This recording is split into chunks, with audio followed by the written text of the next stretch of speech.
Okay, as you can see, we're at Donner Summit, which is 7,239 feet, which you can see is a little lower than Estes Park. Estes Park is 7,522 feet. I'm going to go out and take a picture of the sign. And it's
Alright, pretty nippy out there.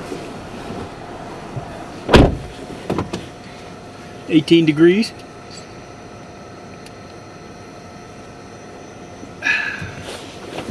Alright.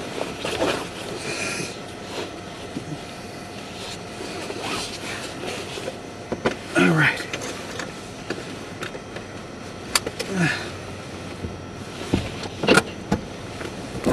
Alright, let's see if we can.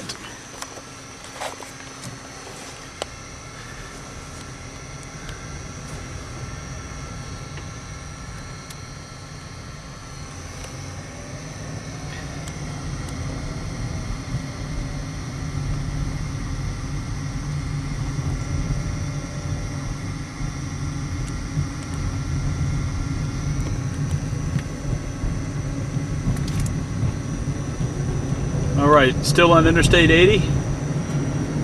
Now I guess it's all downhill.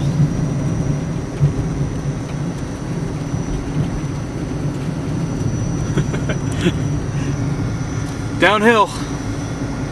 It's all downhill to Auburn, I guess. Okay, it's 18 degrees and you can see Caltrans is out here working hard. These guys are pros, man.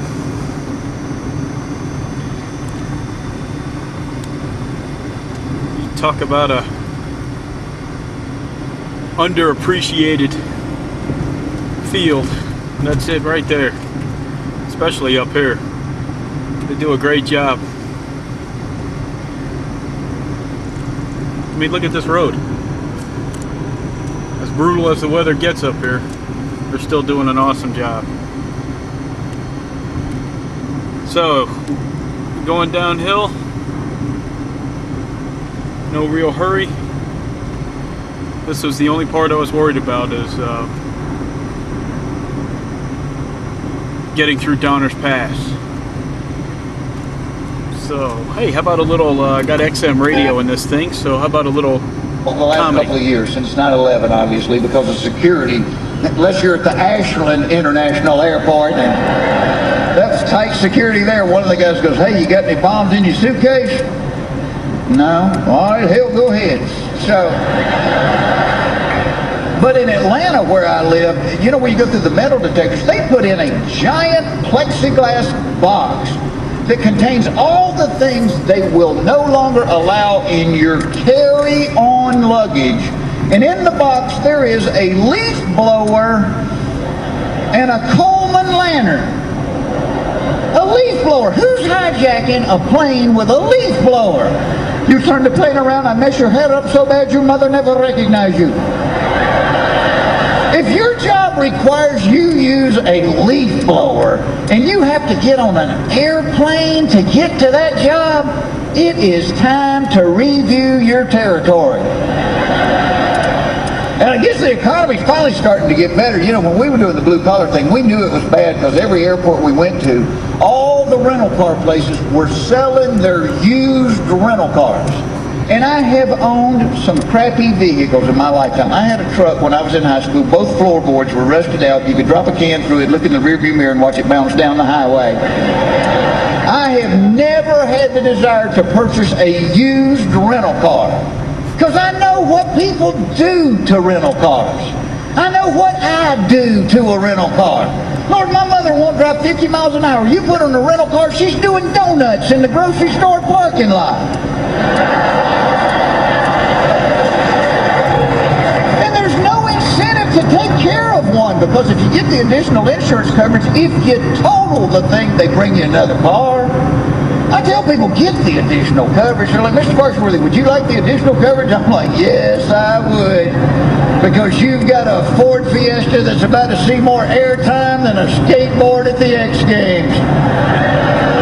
You know what rental cars are good for? They're good for finding out all those things you always wondered, what would happen if? But you were too scared to try it in your own car. Like you're going down the interstate and your buddy's like, hey, I wonder what would happen if you just put it in reverse. Well, let's find out.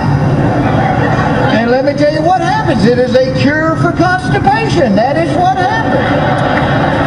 Hopefully you got some Taco Bell napkins in the floorboard or something.